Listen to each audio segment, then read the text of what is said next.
പന്നിക്കണിയിൽ കുരുങ്ങി 2 മനുഷ്യജീവനുകൾ ഇല്ലാതായ വാർത്ത ഇന്ന് തൃശൂരിൽ നിന്ന് വന്നു. തൃശൂർ വരവൂരിൽ പന്നികളെ കൊടുക്കാൻ സ്ഥാപിച്ച വൈദ്യുതിക്കണിയിൽ നിന്ന് ഷോക്കേറ്റ് സഹോദരങ്ങൾക്ക് ദാരുണാന്ത്യം. തളി സ്വദേശികളായ രവീന്ദ്രൻ, അരവിന്ദാക്ഷൻ എന്നിവരാണ് മരിച്ചത്. അനധികൃതമായി പന്നിക്കണി സ്ഥാപിച്ച സ്ഥലമുടമ മണിയെ പോലീസ് കസ്റ്റഡിയിലെടുത്തു. നരഹത്യ കുറ്റമാണ് ചുമത്തി.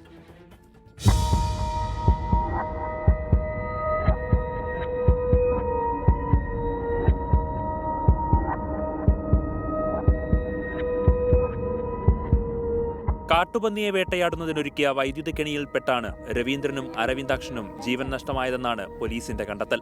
സമീപത്തെ കുളത്തിൽ കഴിഞ്ഞ ദിവസം രാത്രി മീൻ പിടിക്കാനെത്തിയ ഇരുവരും അറിയാതെ വൈദ്യുത ലൈനിൽ തട്ടുകയായിരുന്നു. കാലിൽ വൈദ്യുതി കമ്പി തട്ടിയതോടെ ഷോക്കേറ്റു.